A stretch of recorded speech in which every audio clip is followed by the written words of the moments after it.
Hi guys, I'm Adam Wilborn from WhatCulture. And I am both Mitchell brothers simultaneously. And this is the news. So, story number one, and it is certainly a story, although it's kind of not. It might not be a story. I don't know what it is. Anyway, Dean Ambrose might be injured. Oh dear. Might. So this comes after a number of fan reports from a house show that took place in Tupelo, Mississippi. Tupelo, yeah. He was wrestling Drew McIntyre. He took a Claymore kick. The referee then blew up the dreaded X. No, no one wants that. And there's now all kinds of talk that Mr. Ambrose has hurt himself, which is not good when you're him. Although maybe it is, given his recent creative direction. We've seen a lot of bad stuff come of Mr. Ambrose since he announced that he'd be leaving. He has lost a lot. He has been punched in the face by Nia Jax. He has been booked to wrestle an intergender match with Nia Jax. That has since been cancelled, obviously. So we're waiting confirmation from WWE. There hasn't been anything to further on from it. So again, pinch of salt with all of this. However, the referee doesn't just throw up an X for banter. It's a serious thing. It's a code. It means somebody is hurt. Something has gone wrong here. Do you think this might be, if he is injured, do you think we'll see him again before he departs? Well, it would be a real shame if we don't get to see him sign off at WrestleMania. But of course, all of this is a work. He's not leaving WWE, so it's going to be absolutely fine. Yeah, it's definitely a work. Cool. I don't know. No, honestly, it'd be a real shame if he is leaving, as some people think he's going to be. Yeah. If he doesn't get to have that sign-off match at WrestleMania, whether or not he gets buried in it or not, it's a real shame for him because he deserves that moment for his time in the company. I'll be honest, I'm kind of enjoying big banter Ambrose at the moment. Like, the man just doesn't care watching him on Raw. Like, all this stuff with Seth Rollins last week. Hey man, where were you? Like, it's just fun stuff, slapping Drew in the face and all this. He's clearly, like, really enjoying, like, being the guy who doesn't have to care anymore and just kind of fanning around. And while I probably shouldn't enjoy it because it kind of destroys storylines and characters and stuff, it's just bizarro world fun, isn't it? Absolutely. Right, let's move on to our second story of the day. And what's that you can hear?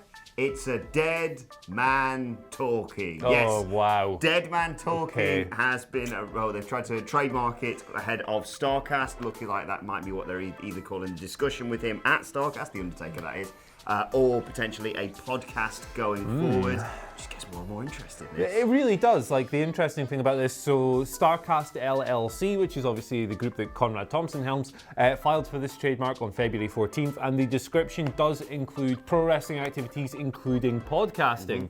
Which is really interesting because the Undertaker for decades has been this kind of recluse, this guy who doesn't really show himself in public, this guy who protects the gimmick and all this stuff. So the idea of him doing like a tell-all podcast, like everyone does these days, is really fascinating because I can't imagine the guy talking like outside of character for longer than a couple of minutes. I'd love to hear Mark, Big Mark. Advertising. Don't forget you can get MeUndies with the code TAKER. Booger Red. It's just, I mean, the guy has obviously been in WWE for decades. He's obviously got loads and loads of cool stories that would come out and stuff. I wonder if it would be like a kind of Conrad-Bruce Pritchard partnership thing where Conrad kind of coaxes stories out of him and asks him about specific things, or if it would just be the Undertaker talking for a couple of hours. Either way, it's quite interesting. It'd be absolutely fascinating. And like you say, there's loads of stories that people want to know about. And if that's his sort of transition out of the ring and then going into, as you say, podcasting or interviews or whatever, almost akin to a Stone Cold Steve Austin, I'd listen to that week in and week out. Yeah, 100%. Could be an interesting development. Anyway, speaking of interesting developments, let's talk about one of everyone's favourite subject, backstage heat. Oh, okay. I love a bit of backstage. Hey, so obviously last week we got a bunch of WWE releases right at the end of the week, one of which was Arn Anderson, who'd been working with the company as a producer and road agent for, 19 years, something like that. Obviously a very well-respected man in the wrestling industry, an absolute legend between the ropes, a guy who really helped keep the locker room together in terms of morale and everything else. He suddenly left the company. Bruce Pritchard's back in. They've hired Hurricane Helms and Abyss and Sanjay Dutt and all these other writers and stuff.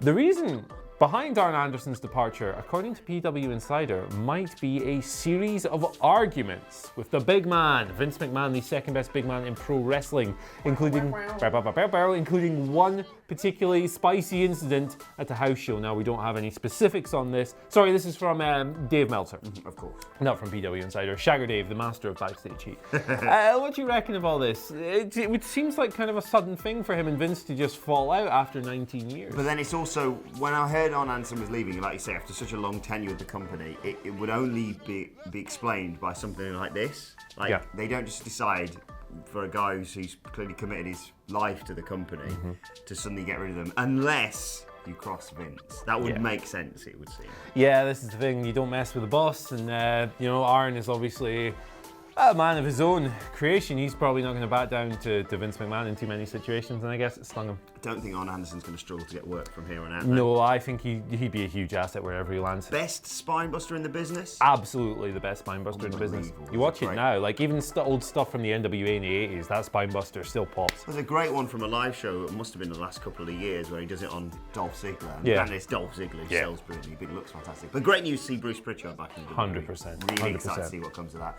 All right, let's move on next to some potential Hall of Fame news. WrestleVotes are revealing that 2 potential candidates for the Hall of Fame this year, joining, of course, D-Generation X, could be Honky Tonk Man and my best friend Tazz. Interesting couple of people there. Yeah, I think both merit it. Tazz has struggled a little bit when he was wrestling with WWE. Obviously brought him into that amazing pop at Madison Square Garden. That was incredible. Following that, that sort of shot himself in the foot as a result of that, because he knew that he shouldn't be that over outside of the WWE. But he is a true legend of the sport, and I think he well deserved it, as was Honky Tonk Man. Yeah, obviously Honky Tonk Man's gimmick was the greatest Intercontinental Champion of all time. He ran that gimmick where he was an avoidant heel champion. He'd avoid conflict at all costs, and it was brilliant stuff. It was great heel heat, and something WWE should really borrow from in this era. Tazz obviously came to WWE late in his career. Injuries had kind of taken a toll on him, but that debut against Kurt Angle was incredible. He was very hot for a couple more months, and then WWE had him lose to Triple H, which they often do when someone who comes in who's not one of Vince McMahon's guys gets over. It's kind of a shame how his WWE career worked out. He didn't have the in-ring career he would have wanted. He had that stupid feud with Jerry Lawler, with Raven and all that stuff.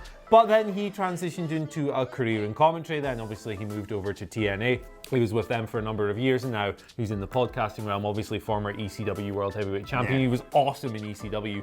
Both very much deserved, and I don't think there'll be many complaints. No, absolutely. You don't hear anything from me. No, absolutely not. So, number 5, the 5th story of the day. We got 5 heat today. We're good. Yeah. Backstage heat is back, baby. Second time in the video. TJP, that little scamp, obviously got himself. That was good. Got himself released at the end of the week, along with Hideo Itami, Arn Anderson, and Ty Dillinger.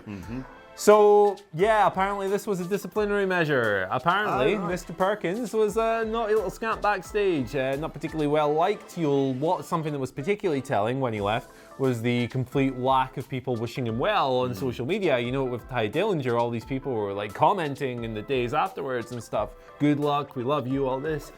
Not so much for TJP, who unfortunately does have a bit of a reputation. Now, there's no specifics on this. There's no one incident that anyone can really talk to. There's been speculation that his new tattoos perhaps led to it, as he didn't ask for permission from the company. And they suck. They do suck.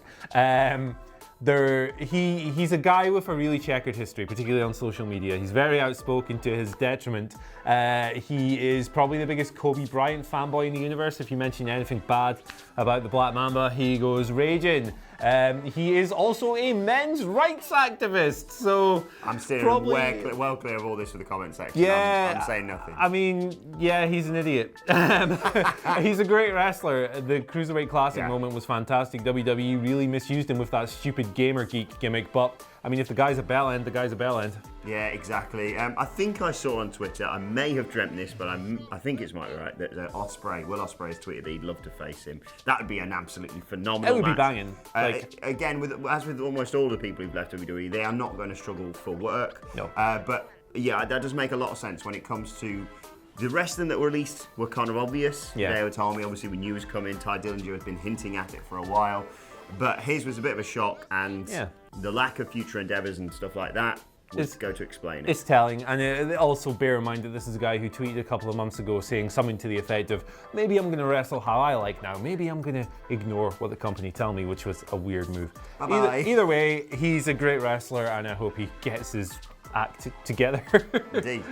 Let's move on to your Twitter questions today. Don't forget you can tweet them at us at WhatCulture WWE. We'll start with a question from Shannon Dance. on Twitter, who says, what is your favourite non-finisher move of any wrestler? Mine is the Blue Thunder Bomb of Sami Zayn. Great Pop shout. hard whenever I see it. Great shout. The Blue Thunder Bomb looks awesome, and the fact that they were able to convince me that that move was going to end the Nakamura match a few years ago speaks to it. The Kazuchika Okada dropkick. It's the best dropkick I've ever seen. The elevation he gets on it is so graceful, it's so beautiful. And when he hits that dropkick, when he sends them to the rope, they come back and he hits it. You know that the match is going to enter the closing stretch and the drama's about to escalate. It's a really powerful move, and I really love it. Also, Zack Sabre Jr., when he ties someone up in the octopus hold and starts digging in the head with the elbows, great stuff. I was going to say rock bottom, because technically it's not quite a finisher, people's elbow is, but I felt that was kind of cheating. So for once, for possibly the first time ever, we're going to praise Baron Corbin. I'm going to go with Deep Six. That's great. Our very own Jules pointed this out a long, long time ago, that Deep Six could quite easily be a finisher in and of itself. It looks phenomenal. It's incredibly impactful. And yeah, like you say, you buy it as a potential finisher just by the fact it isn't one. Yeah, Roman Reigns drive-by kick. I popped for that as well. Let's move on to another question from Adarsh Singh, who says, who do you think Samoa Joe should face at Mania? Because he's too good a wrestler to not have a match at WrestleMania. Oh, and do you think WWE should retire the US title because it's now as good as dead? Yeah, put it in the bin. R-Truth hasn't been on TV since he won it. Samoa Joe. Entirety of February? I think he's not been on. Yeah, not been on. He won it at the end of January. It's a joke. Samoa Joe should face Mustafa Ali at WrestleMania. Should. Samoa Joe will be in the Andre the Giant Memorial Battle Royal at WrestleMania. Yeah. The Ali program just makes sense. They've been building it for several weeks. It would be a great way to put Ali over. Joe would cut some awesome promos in the build-up, but he's not going to get the match, I don't think. I think he'll be in the Battle Royal. Yeah, it's a sad thing to think, but do you know what I thought? Do you know what we should do? We should run it back. We should have the old classic NXT Finn Balor versus Samoa Joe match, and then I googled it, completely forgetting, this is how forgettable it was, that they faced each other on Raw in 2017. So that's already happened. Yeah. So there you go. Samoa Joe, Mustafa Ali, Rey Mysterio, Andrade, even though it doesn't really work, any of them, I think it'd be fun. I could see them throwing him into like a multi-man match for the US title as well, if it still exists. Exactly. Right, final question today comes from Clayton. Who says, do you think giving the referees names, personalities, etc. and adding them to the story in commentary like they used to would be a good idea? No, I don't think so. Like, I think that would just detract from the wrestlers. Like, the story should be the wrestlers, they should be the protagonists.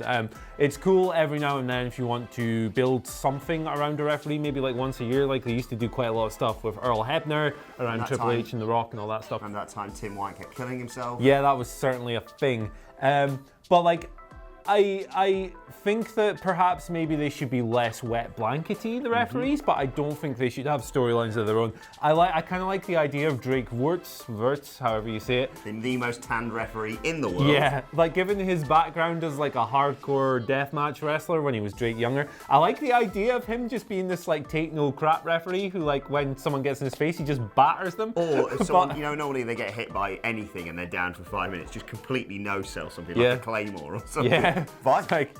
Yeah, get to it, boy. Quick shout out to Chad Patton's beard, which is some stellar work. And of course, our favourite referee here at WhatCulture WWE. Mike Chioda. Obviously, the only referee that really matters. Right, let's move on to today's and finally. And today's and finally is less a joke and more a fact to take with you throughout the day. Stat attack, tell your mates about. It is indeed a stat attack. Don't put a graphic there, Adam Nicholas. I'm not Whitest stupid. man alive. And a fact for you today comes thanks to Squared Circle, of course, and it is the fact that the NXT title in 6 years has had 14 holders. Only one of them is no longer with the company.